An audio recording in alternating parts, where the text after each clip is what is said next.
the last few weeks, we've been talking a lot about the Office of the Special Prosecutor.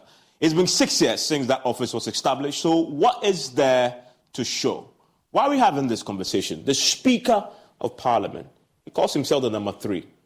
He delivered a verdict on the OSP's work and the very reasons for its establishment yesterday. Very controversial. Listen to it.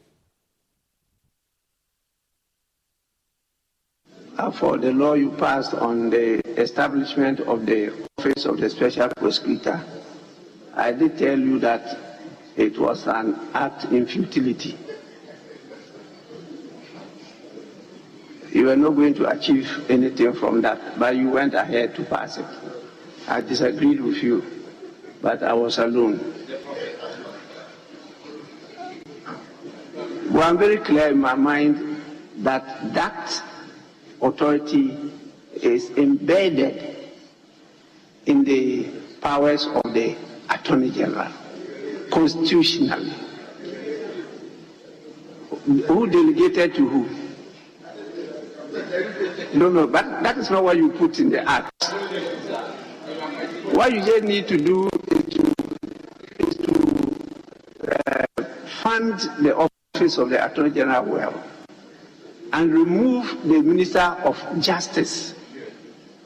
You separate the two. Minister of Justice is a political appointee. The Attorney General is a technical person, and he only is ranked in conditions of service to that of a Minister of State. It doesn't mean they have to be incorporated too.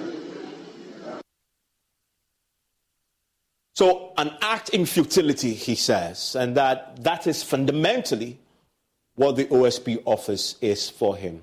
But is he right? Let's track back to 6 years. And this is not about any one of the 2 individuals who have occupied this office so far. And the first of them is Martin Amadou. Martin Amadou went in there in January and left in November 2020. Barely 2 years. Now, the point is, he left. He left a cloud of controversy, but also left raising fundamental questions about the efficacy and effectiveness of that particular office and the frustrations that he said he was facing, and that the government of the day wasn't allowing him to work. So for him, it was a fundamental question about political interference. That was the first OSP. And when he was appointed, many were very confident that for the very first time, we are breaking away from that norm. The norm where politicians appoint one of their own into a position of power and influence like that so they can manipulate him. Because everybody knew you cannot control Martin Amadou. But as it turned out, even the good old Martin Amadou left. He resigned because, in essence, was telling us that this office cannot deliver on the objectives as was established in the act that was passed, creating it. And the Speaker says, I told you it's an act in futility. So that's the story of Martin Amadou. Then comes in the second OSP, Kishe Jabin. Now, he also appointed in 2021, August, after he left. He's still in the office and also complaining that his hands are being tied behind his back and being asked to go into war to fight corruption. We'll talk to a man who have always said that when you fight corruption, corruption will fight you. But here's the thing that for me is fascinating. The reason why he left was because of political interference. His complaint now is not about political interference. It's about the judiciary. Listen.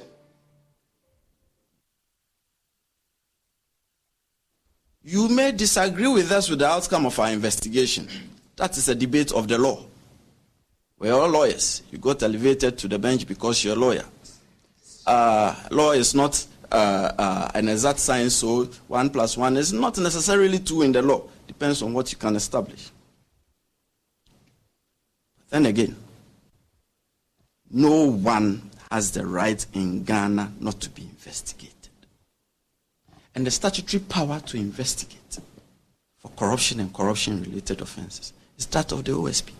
So if a judge seeks to injunct or prohibit an investigation, the judge is arrogating the power of the OSP to himself. You get it? By deciding who should be investigated and who should not be investigated. But it is not the duty of the court to do that. wait, let us bring before you the body of our investigation as evidence. And if you look at it and you decide that the evidence does not show up to the standard of proof required in criminal cases, then you can dismiss it. So, in his case, his frustration is with the judiciary, his primary place of work. In his case, it's about the political class, the executive. So, one arm of government frustrates him out. Another arm of government is frustrating the current occupier of that particular position. The outcome of this we don't know yet. He's told us already that he's working alone. And so that gives you a picture, right, of what we're currently facing with this. So how has this impacted on his work? He didn't pursue much in terms of getting any results from the time that he was there. He's also in that position. And today they put out a fair bit of information on what they've done so far. And if you look, I'm just going through them here. All this popping up on your screens are cases that the OSP has been pursuing. By the way, none had gone to proper conclusion yet in the court. The OSP itself has done some own internal work and had decided that some of them he can pursue, etc. But in terms of the deterrence that we expected, prosecuting people successfully, getting heavy penalties, if you may, convictions, prison sentences, we are not there yet. If you look at the list here, it just ranges from almost everything, from the ambulance case involving Mahama Yariga, and that case was by Martin Amidou. As you know, number of months we don't know, but the defendants didn't go anywhere. You looked at Mahama Yariga tax evasion case, it is spent 52 months on that. Again, go nowhere. If you come to Charles Oduboahin case, has gone nowhere.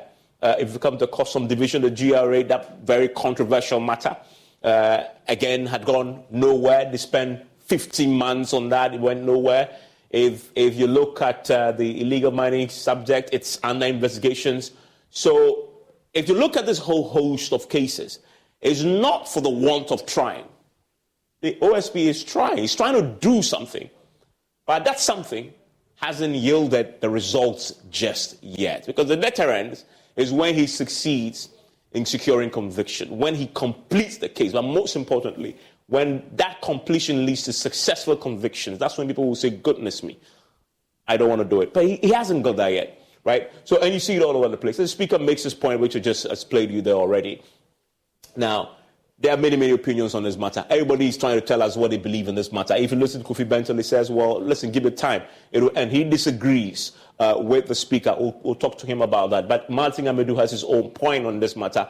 He says it's about the Constitution and that the current OSP has no respect for the Constitution. The current OSP definitely disagrees with this position, but people have views on it. Now, he himself, as you just heard, complaining about the courts, frustrating his work.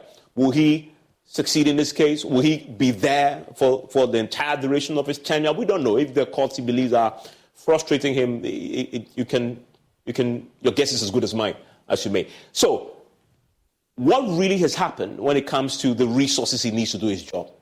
If you look really at the trend, he seemed to have been resourced, right? Because, and I'm putting this in the context of state institutions. In the context of the wider state institutions, and Domelevo will join us briefly and tell us, getting this amount of money, 149 million in 2024, considering our current economic crisis, it's significant, right? It's significant. If we get 129 million in 2023, significant. 138 million in 2022, again, significant. If you put that in context, if you go to 2022, Shraj had 60 million. The Commission on Human Rights and Administrative Justice in 2022 had 60 million budgeted for it. So he's getting twice as much money, right? So the OSP has been resourced financially. He's got a lot of money there compared to other institutions. If you go to 2021, Shraj just had a 40 million thereabout. He had 124 million. So as far as finances are concerned, comparatively, he is not bad. In fact, if you compare to the Attorney General's office, he isn't far off at all, comparing and very competitive. Again, if you put in the broad scope of the OSP itself and you look at how we are measuring him in terms of the corruption, you'll see that since this office came to be, and I put this in the box here because that's 2008, that's the red mark here, This is our second joint worst performance on the CPI, the Corruption Perception Index, right, when it came in. So it didn't deter anybody. And we, of course, there's this two points upgrade, but since then we've stagnated. The corruption perception has remained constant. That tells you its own story. People aren't afraid. When I return from this break, I'm going to bring in my guest for the question and look at the 6 years. On the back of the verdict that the Speaker had delivered, is this really an exercise in futility? If it is, can we fix it? Join me after.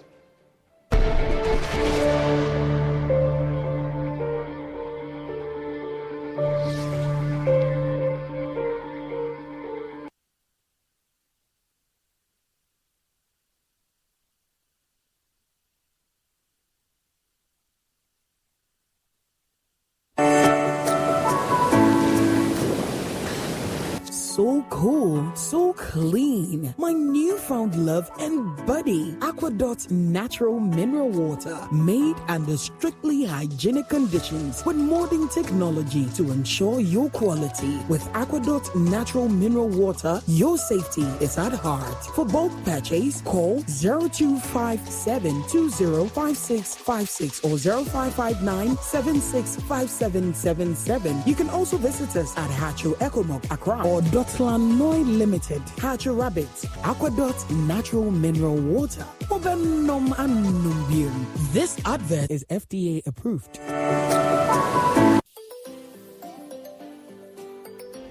Daddy, this tank is big. Yes, that's true. It can store a lot of water. That's so true. Wow, it has a working tortoise on it. That's so true. I can see SINTEX. Syntax. That is so true, my daughter.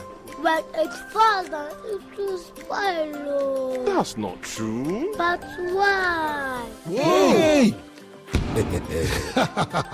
Syntex was the first to introduce double-layer tanks in Ghana. Syntex again was the first to introduce white inner layers in Ghana. Syntex gives you the biggest warranty, 7 years. No matter your water needs, Syntex is the answer. Syntex tank. Are you strong? Are you tough? Every day, people have money emergencies. I need my school fees. Emergency. Mommy, chop money emergency. Emergency. Catch it. I'm your rent. Emergency. Now, there's a new emergency number in town. More money, challenge and enjoyment. At the top life we got. Dial star 770 hash for all your money emergencies and chop life. Dial star 770 hash for money emergencies and get easy and quick access to your money, loans, and other banking needs. EcoBank, the Pan-African Bank.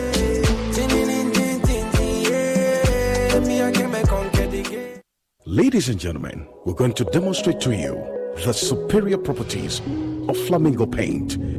As compared to other paint brands on the market, we take equal quantities of Flamingo paint and this ordinary paint. We then dilute them with water. And now, let the test begin. The gentleman on the left is going to apply the ordinary paint, and the gentleman on my right will use the Flamingo Superior paint.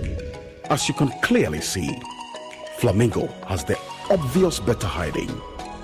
Furthermore, Flamingo has painted a much larger area. You know, 1 bucket of Flamingo paint is equal to several buckets of any other paint brand on the market. Flamingo paint is made with superior formulation to give superior durability, superior hiding, superior coverage. Flamingo paint, simply superior. Kwesi pa. Don't say no to me. Whiskey. Wash. All of a sudden, my voice I hear different. And when you saw a call. Barman, bring me the honey whiskey. You know the one? Black Rock Whiskey. Honey whiskey. Chalet, honey near their frau. Black Rock Whiskey is strong. Now to taste me is smooth and it goes down easy. Excuse me. Barman.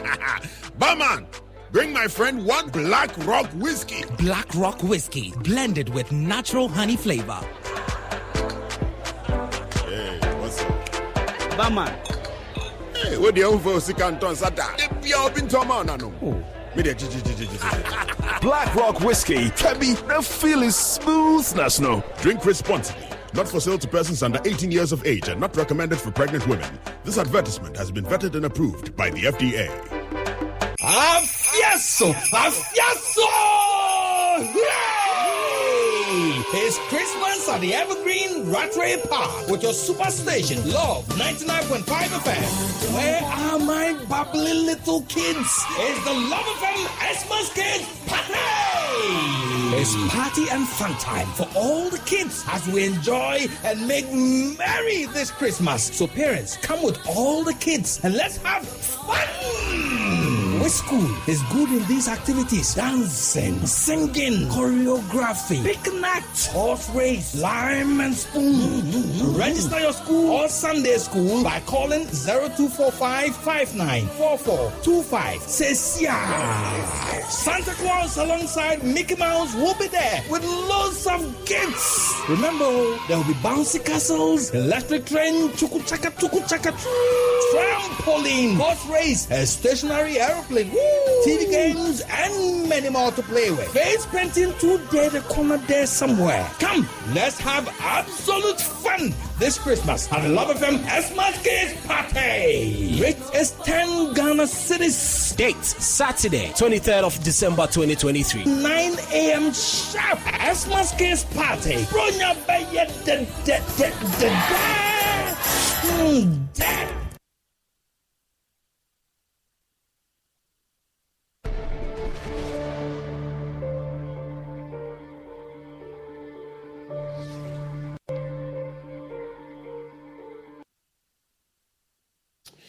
And thanks for staying with us here on PM Express. We're talking about a very, very big challenge. Indeed, we're talking about corruption. We're talking about the OSP's office and the verdict delivered by the Speaker. But I want to also assess it a bit more with my panelists who are joining me right now. PM Express is always brought to you by Syntex Tanks.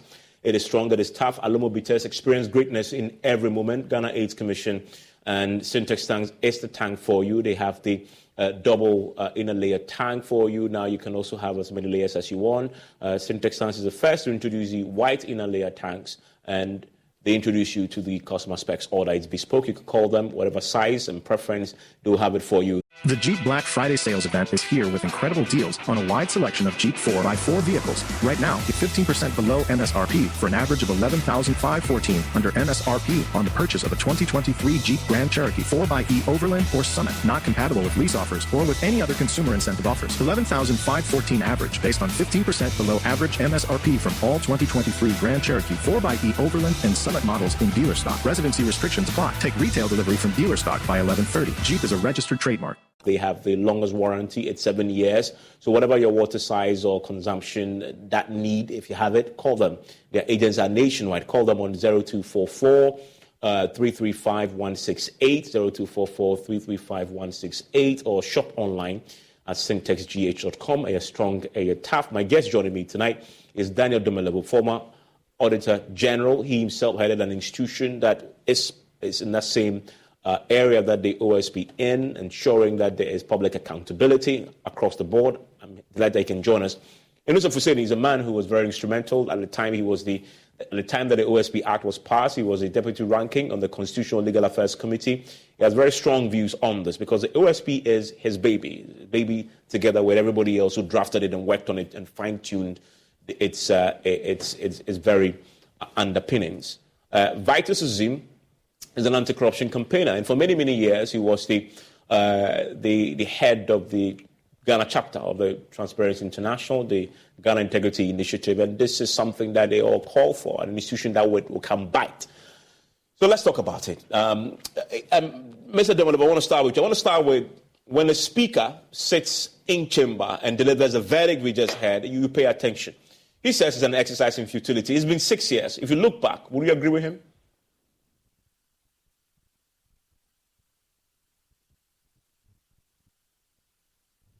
Please unmute for me. Hello, Mr. Sorry, I can hear you. I didn't know I was talking to myself. I can hear you now, yes. My co-panelist, and good evening to you. I said, when I heard what the speaker has to say about the OSP, I was really disturbed because I asked, so if it is an exercise in futility, which means that it is useless, then in Akan they will ask Yekoya Nasiyabai. So what is this? And after that, I started a bit of research. So I read the law. And what I found under Section 4, subsection 2, to me is very disturbing. It reads, subject to clause 4 of Article 88 of the Constitution, the office shall, for the purpose of this act, be authorized by the Attorney General to initiate and conduct the prosecution of corruption and corruption-related cases, which means that the office is not as independent as we were made to believe. So the mandate still rests with the Attorney General. So the question which came to my mind is, how different is this office from Yoko and maybe Chraj or whatever other institution? So it's really sad. But let me also say that the effect of what the OSP, and for that matter, any of the anti-corruption offices is doing, may not result into prosecution and conviction as expected by Ghanaians. But the mere investigation itself even brings about some deterrence. Imagine seizing your assets and going to court to go and confirm it so that they can do their investigation, and this is in the public domain, etc. And that alone brings about some deterrence. But I don't think it is good enough for us. And I concluded this evening that why do you call him special prosecutor instead of special investigator? It seems the only thing he can lawfully do is investigation. Even that, Mr. Demolebo, as you heard him say when I played the clip, he says the courts have stopped him now from investigating the subject, and he believes the courts are interfering in the work and arrogating to themselves his powers. Well, I don't think so, because if he's going to implement the law, then he must also make sure he operates within the law. You cannot go outside the law and say you are using the same law. I heard of how he went to court on Cecilia Dapa's case, and the court said, no, you didn't come on time. And that one, I comfort the court for it. And I think almost all the cases in which, or which he himself cited, I think the legal basis given by the court seems to be sound. So I don't think it is frustration. He may not get what he wants, but that should not, it's too early for him to be frustrated. That should not frustrate him.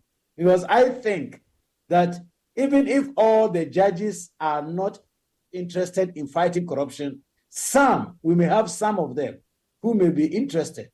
And if they are correcting you, remember when I was Auditor General, I disallowed and surcharged some people. They went to court and they won the cases. And I was not disturbed by that, because to the best of my knowledge, I was doing my work. And the court are also doing their work. So he should do his work as a prosecutor and allow the court also to do their work. But frustrating him, I think it is too early for us to conclude that it is frustrating him. Yeah, I mean, and Vitus is in. You fought for this, right? You have it now.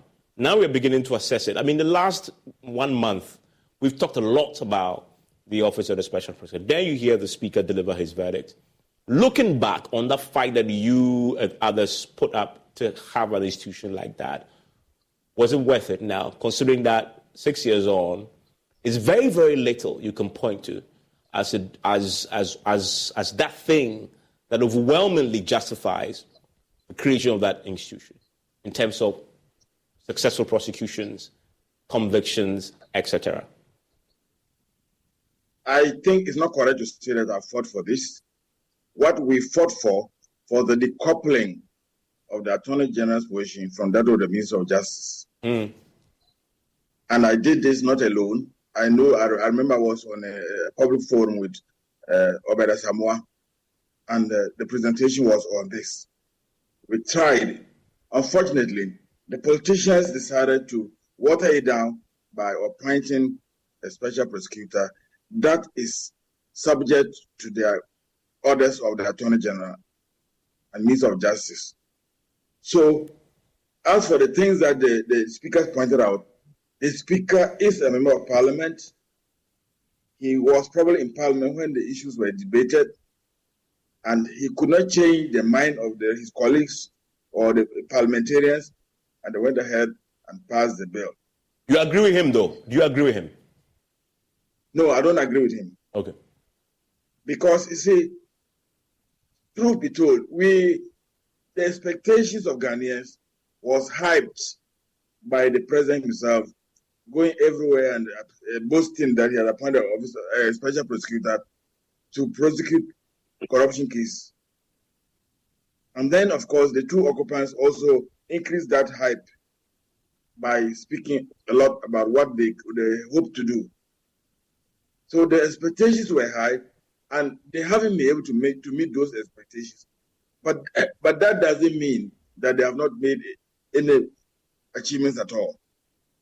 And I would mention particularly the Japa case, which would have cost this country a hell of money for the next several years, 10, 15, 20 years, which the first special prosecutor was able to put on hold through his corruption risk assessment.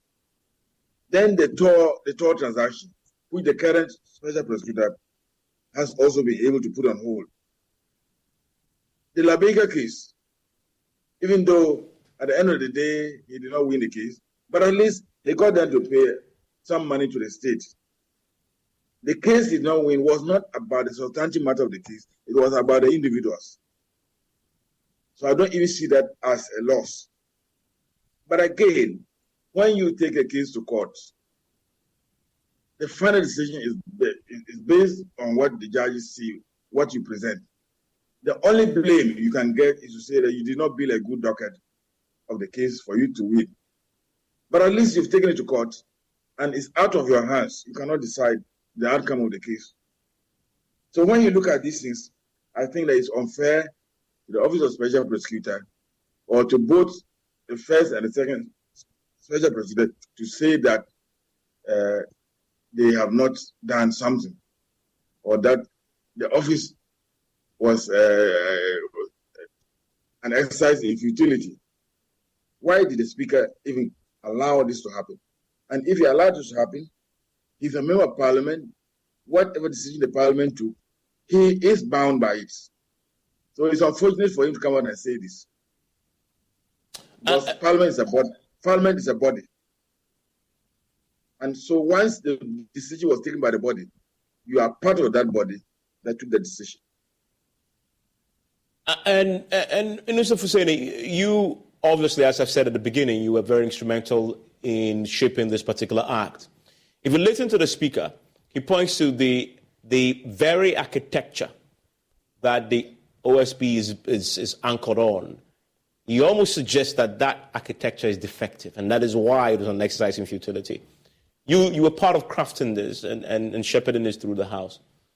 Is there something fundamentally wrong with the OSP's architecture that has crippled it to get the results that we expected? I mean, as Vitus has explained, he's done some work, himself and Martin Abidi. That office has done some work in some areas, but it hasn't met expectations. Is there something fundamentally amiss with the architecture that gives it that challenge? Thank you so very much for having me on this panel, and also to say good evening to Vitus Azim and my brother Domlovo. There is nothing fundamentally wrong with the architecture of the special prosecutor as we speak. Because when we were putting up this architecture, we were acutely aware that we were going to hive off some of the powers of the Attorney General and Minister of Justice contained in Article 88 of the Constitution. Now, but we didn't want the special prosecutor to be a mistletoe, to stand on the wings of the Attorney General. And so we gave the special prosecutor operational independence. Yes. So when we crafted Section 4, that was the most contentious part of the provisions, because Section 4 seems to be saying that the law by itself has given a fiat to the special prosecutor to operate within the mandate for which it has been established. In 6 years down the line, we had expected a constitutional challenge to this provision.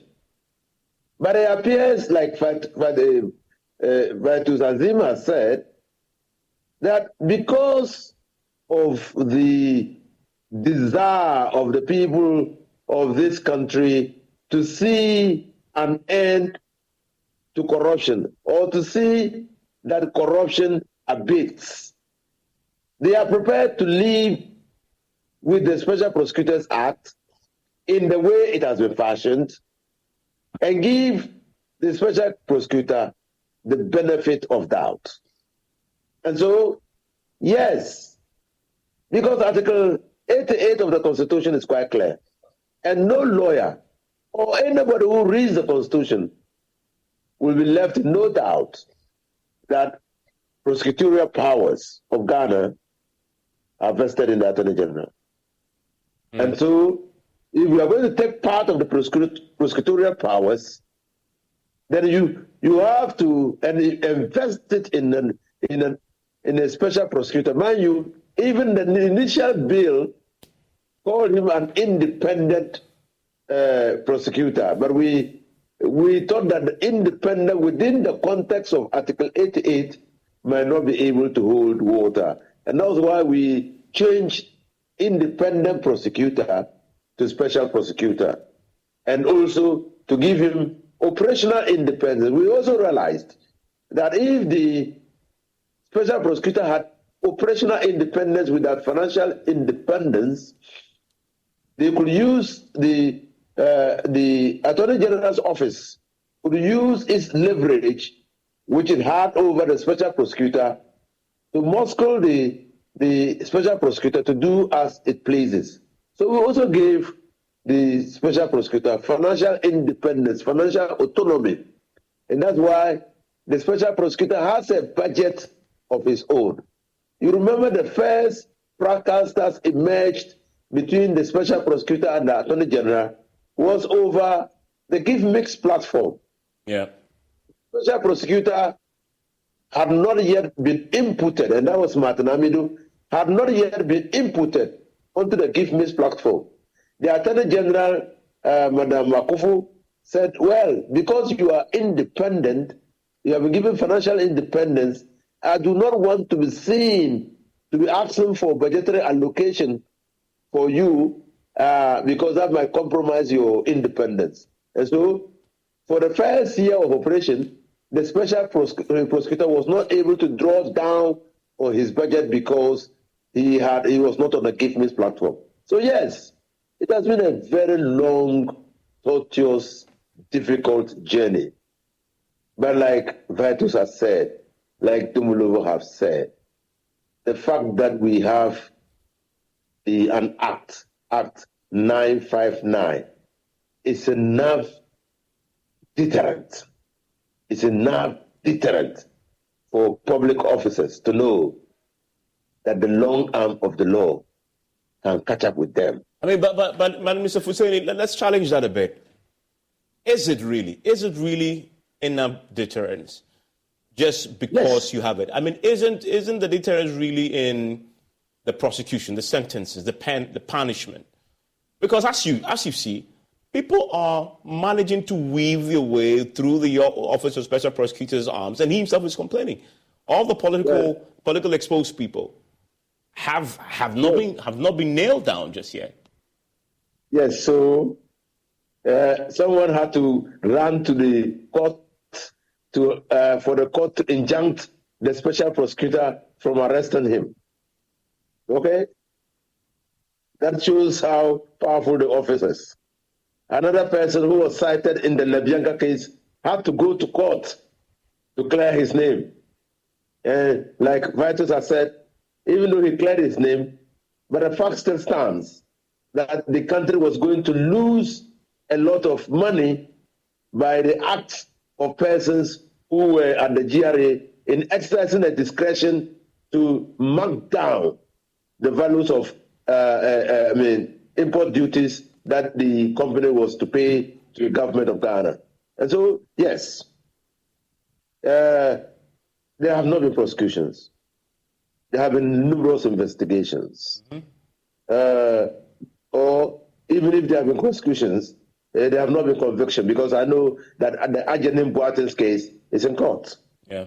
So it's been prosecuted, but there have not been convictions yet.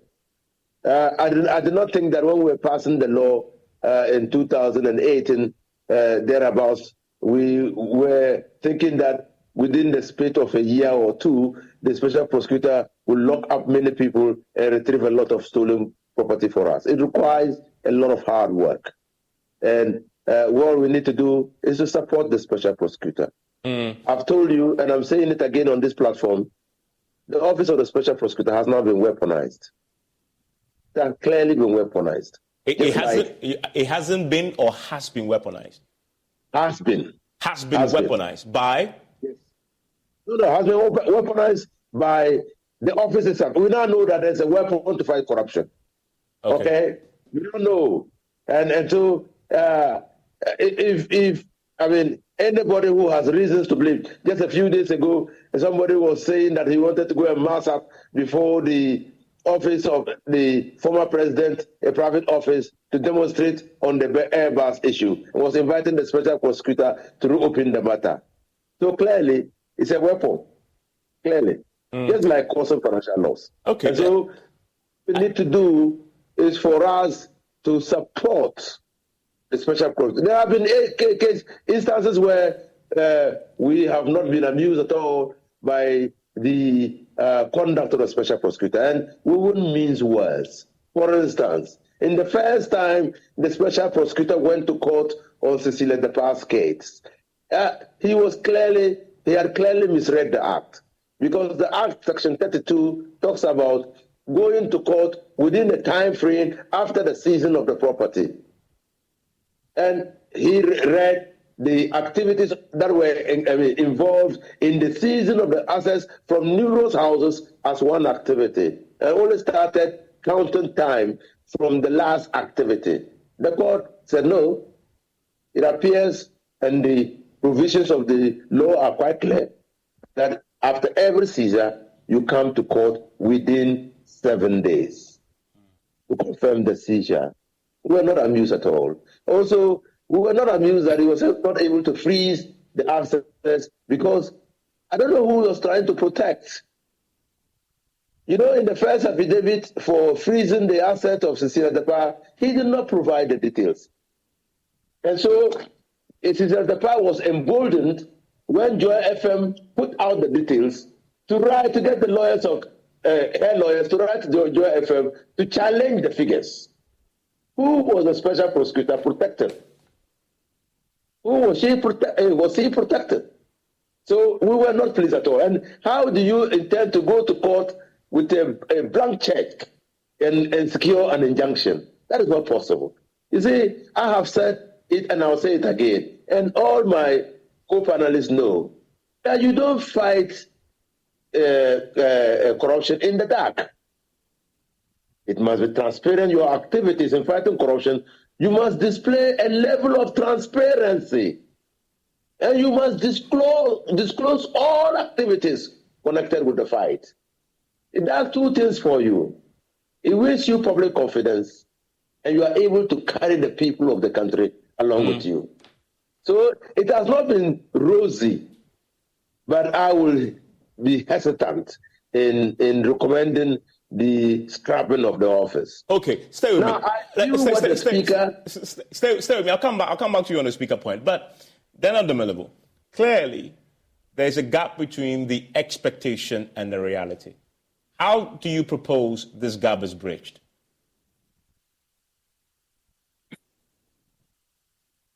Well, I think the first thing is education, because we're made to understand that the Office of the Special Prosecutor was going to be a panacea to our drive or our determination to give corruption a deadly blow.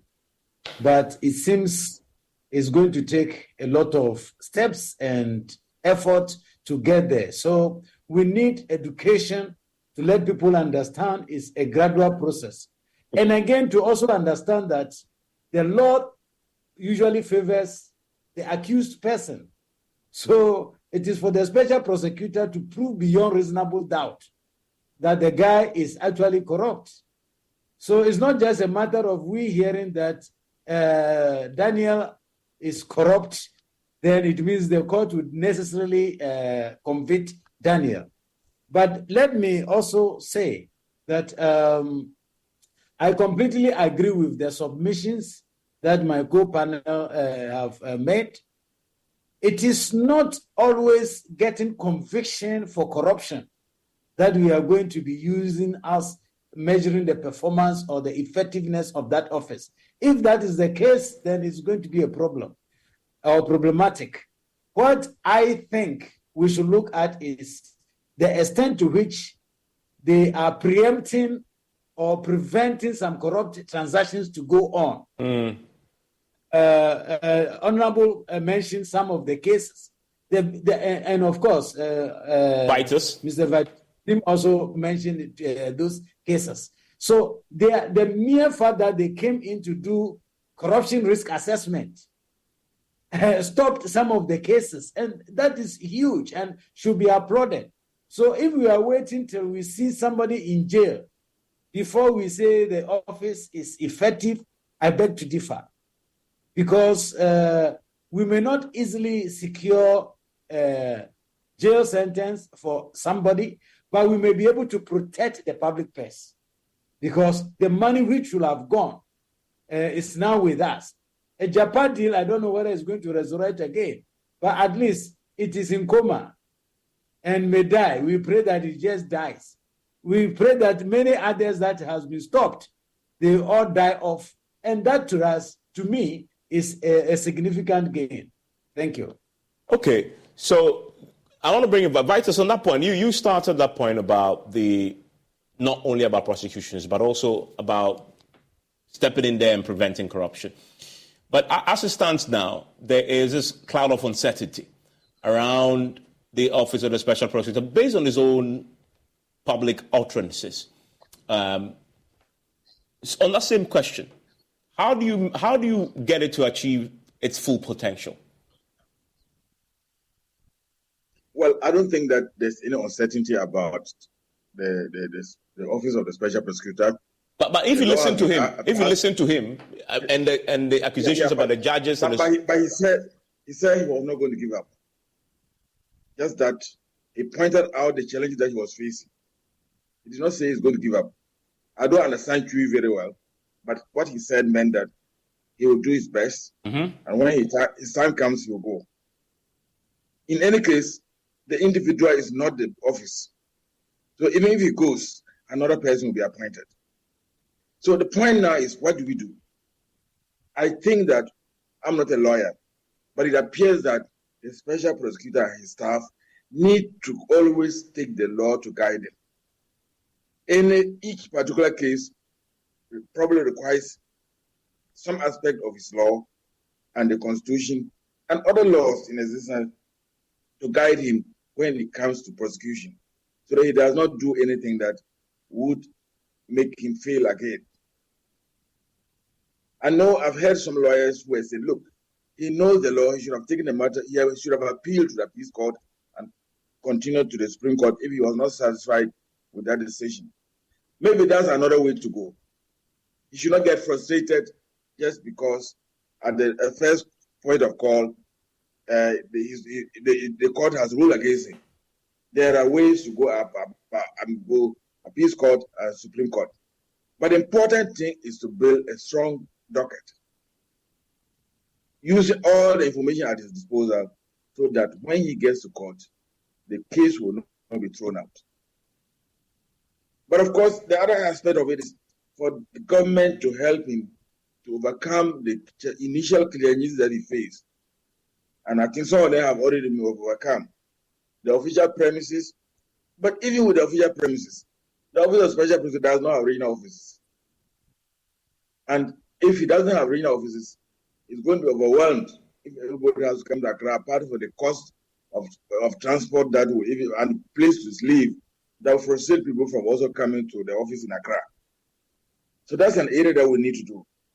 The staff, here he has been allowed to recruit a certain number of staff.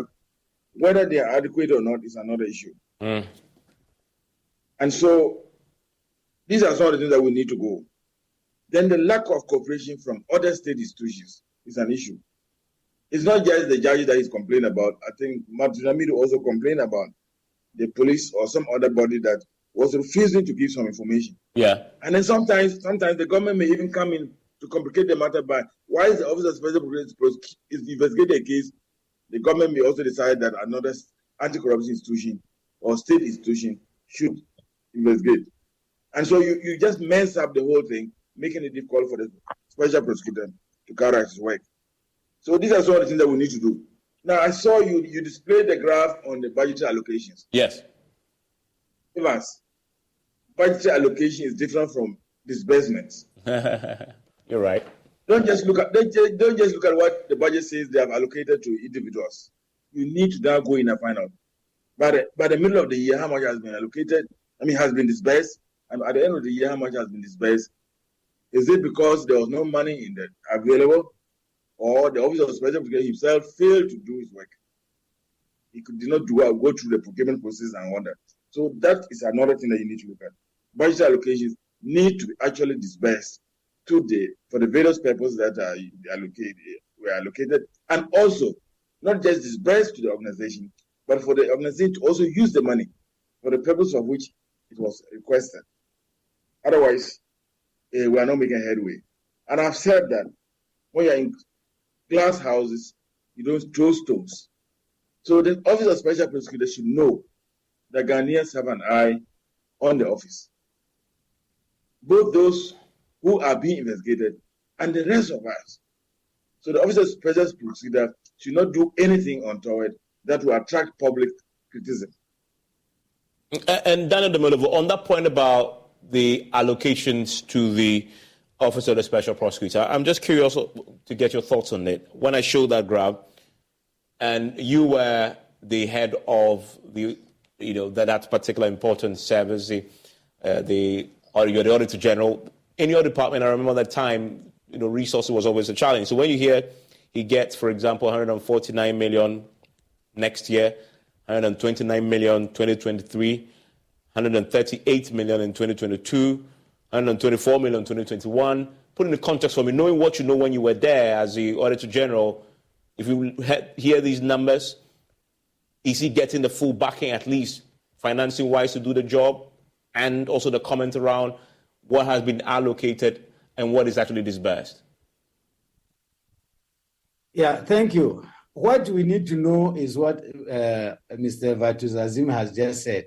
How much of the money which was allocated to his office has been released to him and how much has been spent. These three things are not the same. The appropriation is big, usually. Then the releases cut it down at times halfway or three quarters, and the actual spending may also be less. So that is very important. But let me be quick to add. Two things we should avoid in the public service, not only corruption, but also wastage. Wastage also comes in the form of duplicating institutions. So when I started reading this section 4, I was not very happy with my honorable Mr. Husseini. Yes, because you people, why did you create another institution which is just like Yoko? So we will have saved a lot of money instead of wasting more money. Because if he can do investigation, which the same investigations can be done by Yoko.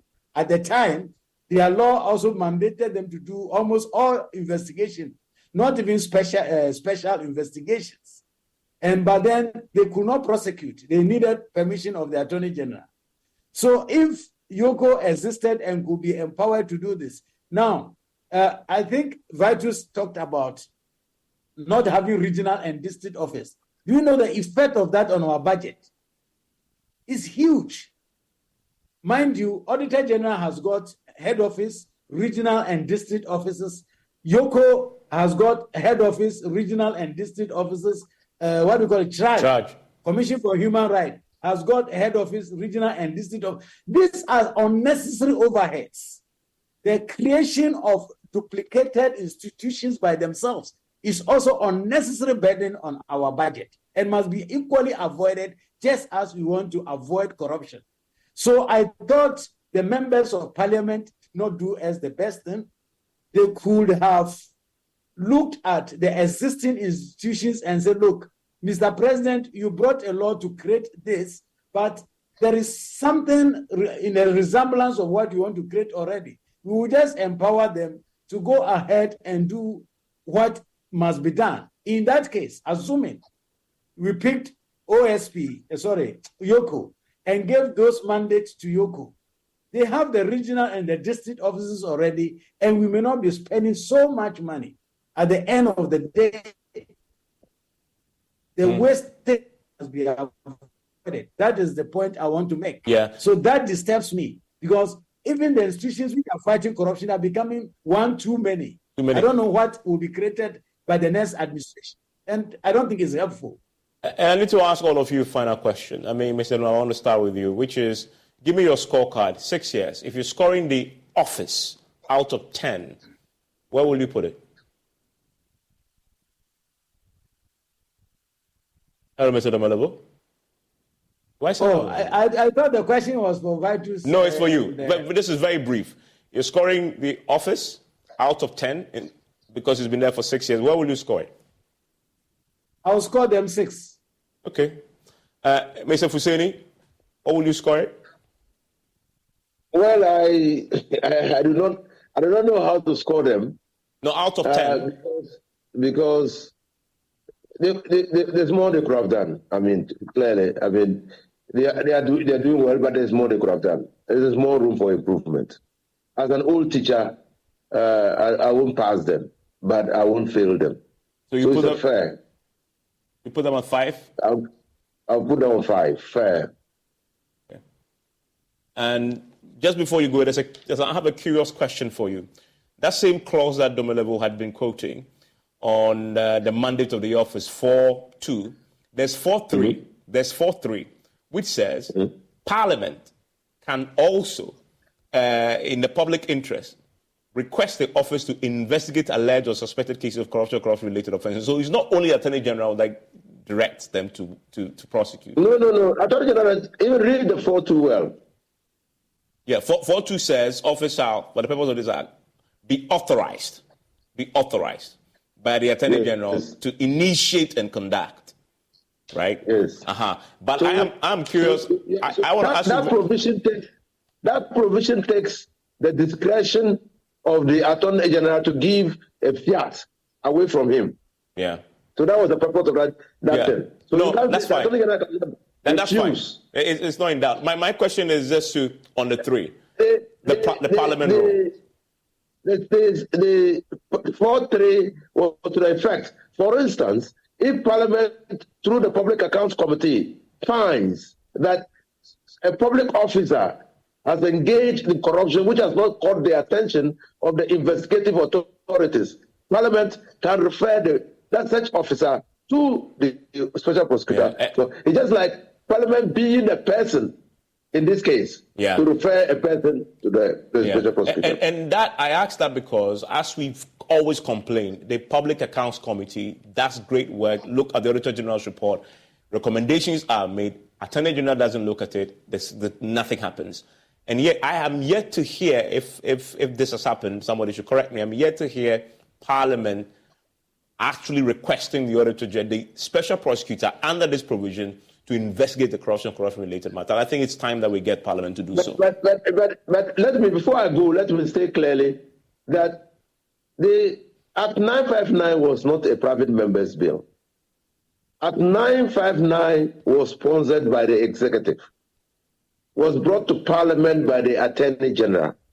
As a member of Parliament on the minority side, I understood my duty to be to help craft a law that will meet the expectation of the people of Ghana, not only the MPP. It was sponsored by Nana Addo Dankwa Akufo-Addo's government.